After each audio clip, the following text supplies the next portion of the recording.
Nous sommes le mardi 12 janvier 2010. C'est la fin de l'après-midi à Port-au-Prince. Il fait encore chaud. À 16h53, heure locale, un grand bruit retentit, comme un roulement très sourd qui viendrait de loin. Il est suivi de tremblements violents, impossible de tenir debout. Le sol paraît mou, l'impression qu'il va se déchirer. Europe 1 matin. Un tremblement de terre d'une violence inouïe d'après les récits encore très rares qui nous sont parvenus. Les premières images montrent des immeubles réduits en poussière, des routes éventrées. Il fait nuit actuellement sur la zone et les heures qui viennent s'annoncent particulièrement angoissantes. Pas encore de bilan précis, mais sans doute de très nombreuses victimes. À Port-au-Prince, MSF gère 2 gros projets depuis plusieurs années. Un hôpital chirurgical, la Trinité, et ce qu'on appelle la Maison Jaune, une très vieille bâtisse qui sert de centre de rééducation. Dans les heures qui suivent le séisme, les Haïtiens s'y précipitent dans l'espoir d'être soignés. Mais l'hôpital de la Trinité s'est effondré avec les patients et le personnel à l'intérieur. On apprendra plus tard la mort de 7 employés de l'association. Maison Jaune est encore debout, mais extrêmement fragilisée. Faute de mieux, tous les occupants sont alors placés dans le parc attenant. Le lendemain, de fortes répliques se font sentir. Une mission d'urgence est lancée, il faut pouvoir faire face à l'afflux continu de victimes et les soigner en toute sécurité. Les équipes de MSF se mettent à la recherche d'un vaste site à ciel ouvert où déployer leur hôpital gonflable. En parallèle, des renforts sont organisés. Une équipe de soignants, de logisticiens et d'administratifs est rapidement constituée. Audrey Landman en fait partie. Habituée à travailler en zone de guerre, cette jeune infirmière arrive à Port-au-Prince 4 jours après le séisme.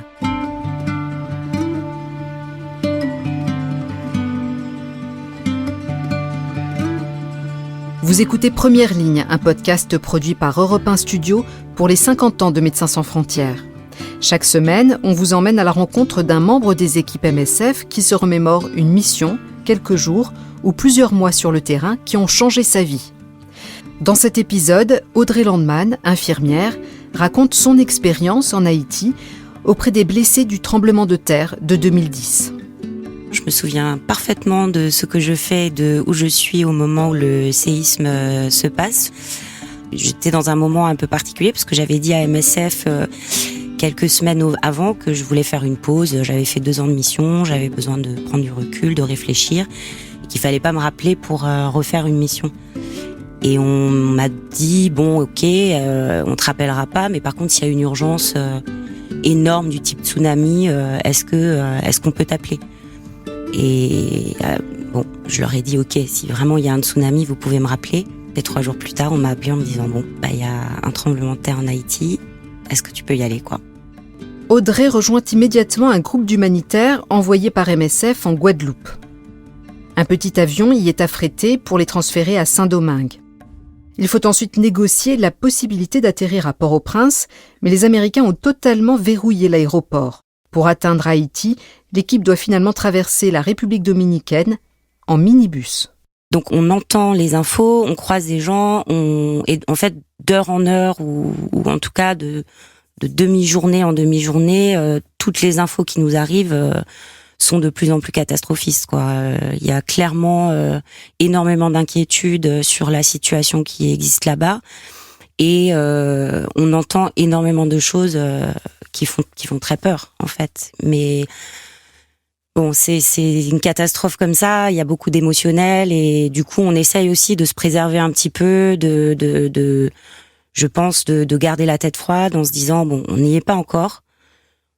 Ça sert à rien d'anticiper, on va déjà faire en sorte d'y arriver, parce que c'est déjà compliqué, et on verra après. Quand on est arrivé à Port-au-Prince, les images que j'en garde, c'est très flou, en fait. Pas forcément parce que c'est loin, mais je pense que c'est parce que c'est énormément d'images très fortes qui nous arrivent dessus. Déjà, on traverse une partie de Haïti, là, on se rend compte de rien, c'est super beau. Et quand on arrive dans la ville, effectivement, on est dans les rues. Tout est envahi de monde, de voitures. Il y a des embouteillages dans tous les sens, et puis surtout, tout est détruit. Tous les bâtiments sont détruits. On passe devant des immeubles à 7 ou 8 étages qui sont par terre, où il y a juste une superposition de plafonds, en fait, qui s'enchaînent. des gens qui commencent aussi à coller des cartes le long des immeubles en disant on a besoin d'aide ici. Donc vraiment une espèce d'impression de fouillis et de fin du monde en fait. Encore 2 heures avant, on était au milieu de la nature, sur une route où tout était paisible et où il y avait rien. C'était beau. Et il y a eu des moments aussi où quand on passait devant des immeubles effondrés, des gros immeubles effondrés, où là il y avait les odeurs en fait. Les odeurs. Donc là, on était à J+4, J+5 après le tremblement de terre. Et là, les odeurs de cadavres.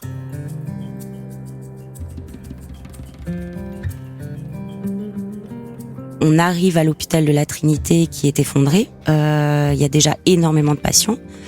Ils ont bloqué la rue. Donc toute la rue de l'hôpital a été bloquée d'un côté et de l'autre.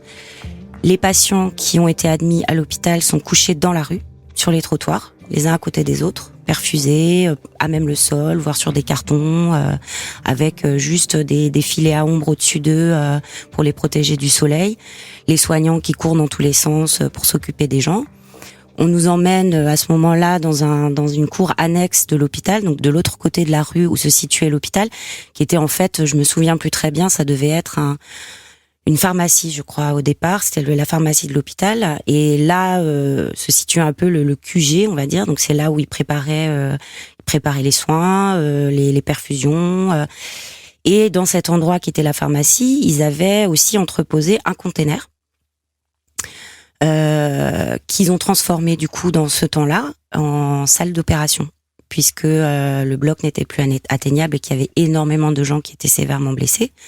Et donc, ils avaient toute l'équipe chirurgicale et ils ont transformé ce container en salle d'opération qui a servi en fait pendant plus d'une semaine pour opérer les cas les plus graves.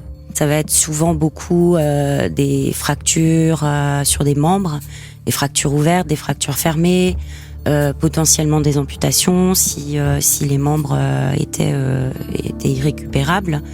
C'est vrai que c'était assez incroyable de se dire que ça c'est le bloc en fait, au milieu de nulle part, enfin au milieu d'une cour avec du bruit dans tous les sens, et puis surtout que les patients qui arrivaient au bloc, on allait les récupérer sur le trottoir, dans la rue, en plein extérieur, et que après le bloc ils allaient retourner en fait.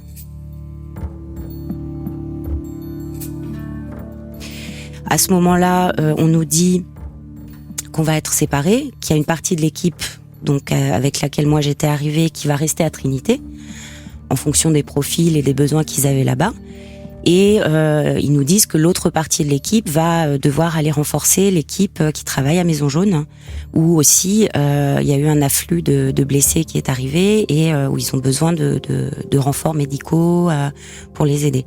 Et moi je suis envoyée donc à Maison Jaune. La maison était alors trônait un peu en hauteur donc elle était un peu en hauteur du parc. Donc elle était magnifique cette maison, qu'un vieux jaune un peu pétant, une vieille maison haïtienne, et en fait le parc était en contrebas de la maison. Et à côté du parc, enfin dans le parc, il y avait un petit pavillon qui servait au moment du projet en fait de lieu de stockage, ou je sais plus exactement à quoi servait ce pavillon.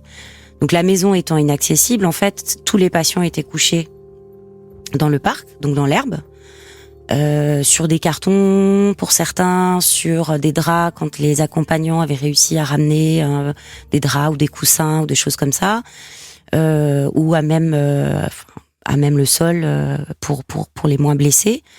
Et il faut tenir pendant quelques jours, une semaine, le temps qu'on puisse déployer l'hôpital gonflable sur un site qu'ils étaient en train de négocier, un terrain de foot qu'ils étaient en train de négocier et qui pour l'instant n'était pas encore sécurisé en fait, on va dire au niveau du déploiement de l'hôpital. Donc en gros, on nous demande de tenir, ou plutôt de faire tenir les patients. On s'organise en shift de 12 heures.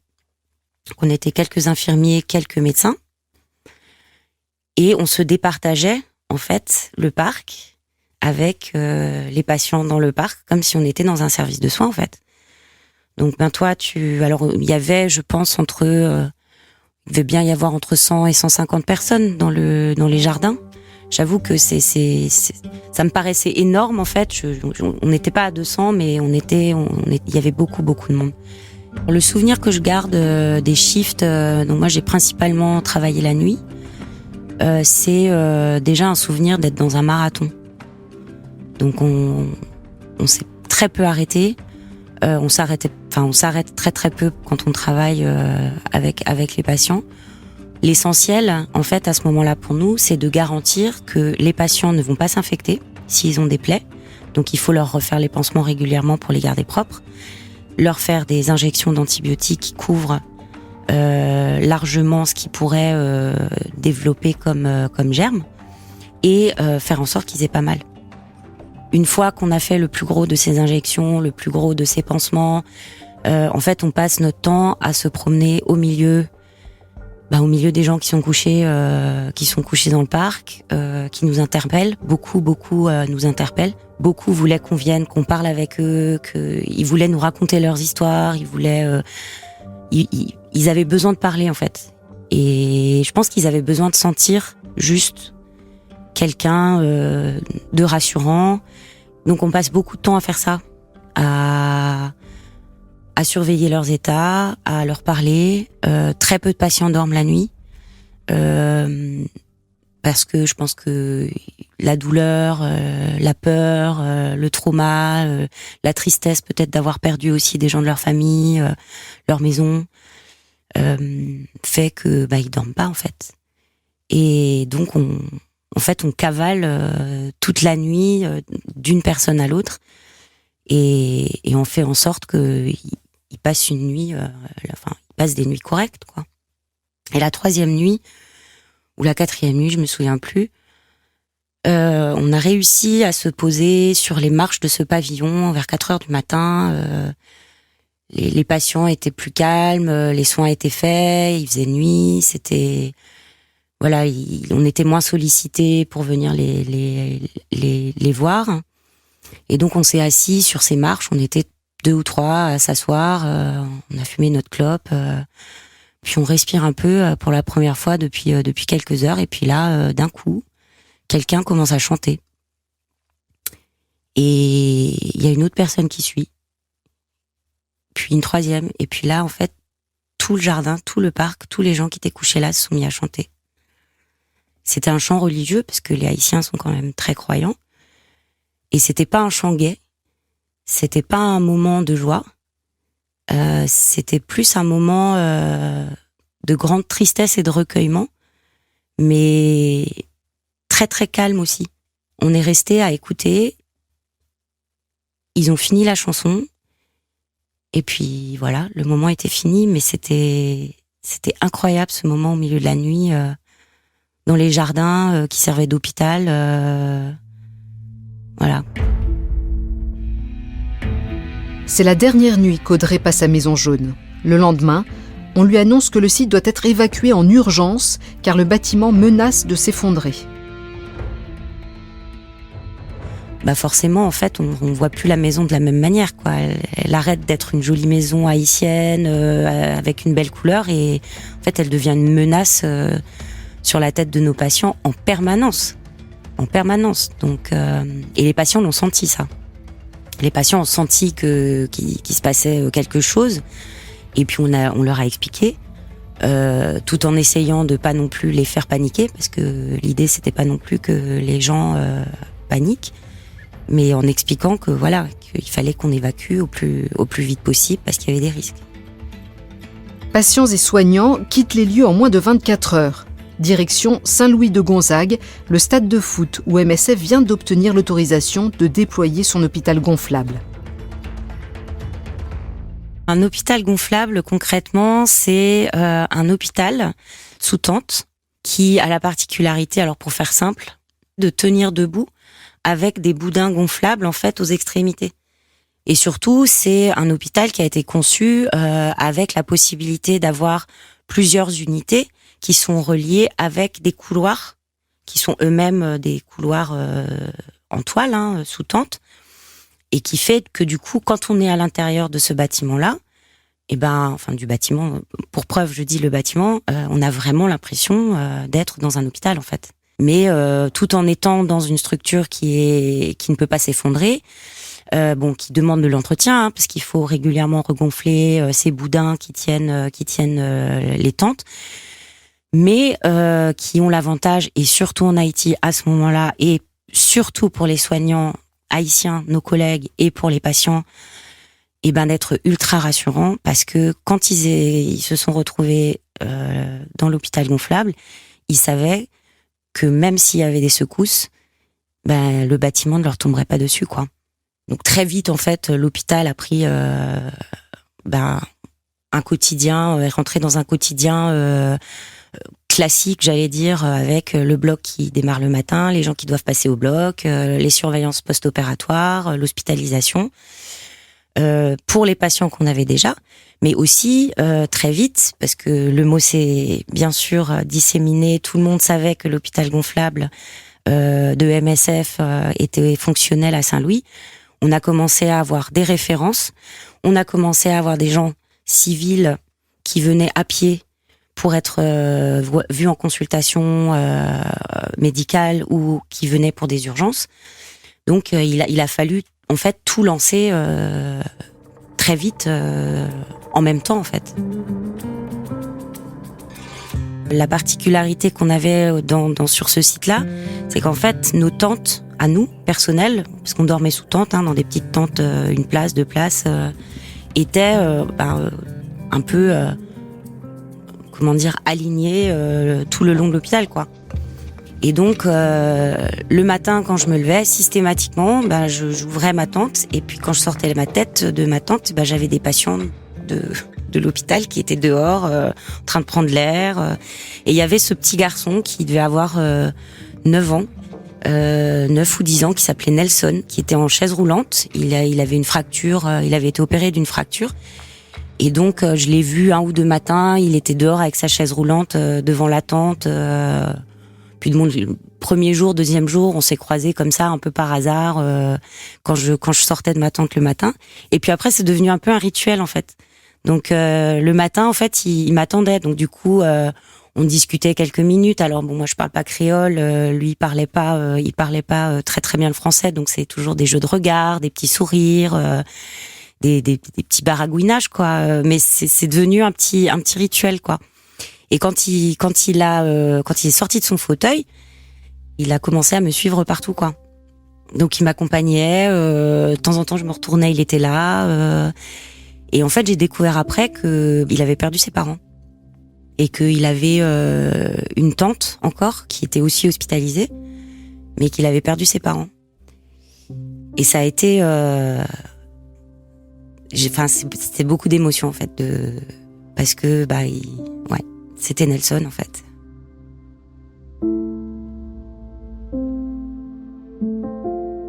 Après un mois de travail acharné en tant que responsable du projet MSF de Saint-Louis, Audrey est contrainte de quitter la mission à la fin du mois de février. Malheureusement, j'aurais dû rester plus longtemps, mais j'ai eu un problème personnel, familial, qui a fait que j'ai été rappelée en France et que j'ai dû partir, en fait, un peu trop rapidement à mon goût. En tout cas, avec l'impression quand même d'avoir déjà bien posé des choses, posé les jalons qui faisaient que les gens pouvaient être soignés dans de bonnes conditions, que les équipes étaient solides et que les soins étaient vraiment de bonne qualité. Par contre, avec quand même ce sentiment qui me lâchait pas, que je me sentais un peu coupable, en fait, de partir et de les laisser. Et surtout après ce que les gens avaient traversé là-bas. Et donc ça, c'est jamais un moment qui est très sympa dans une mission et qu'on a très souvent. Sur une mission d'urgence, j'allais dire, c'est encore beaucoup plus souvent présent. Après, c'est nous les chanceux dans l'histoire, parce qu'on rentre dans une vie où finalement, on n'a pas subi un tremblement de terre, notre pays n'est pas à genoux, on n'a pas perdu de gens de notre famille, de nos amis, etc. Donc voilà, j'avais pas de quoi me plaindre en fait, même si j'étais obligée de partir et que ça me faisait pas plaisir.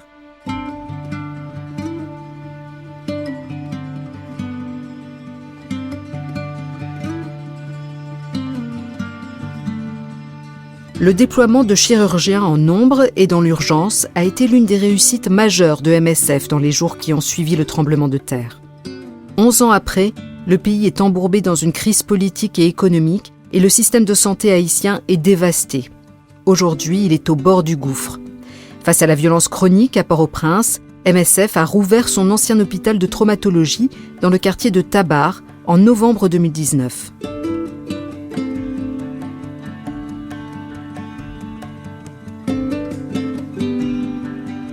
Première ligne est un podcast produit par Europe 1 Studio pour Médecins sans frontières.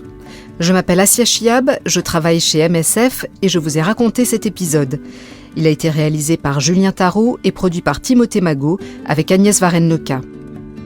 Merci à Audrey Landman pour sa confiance.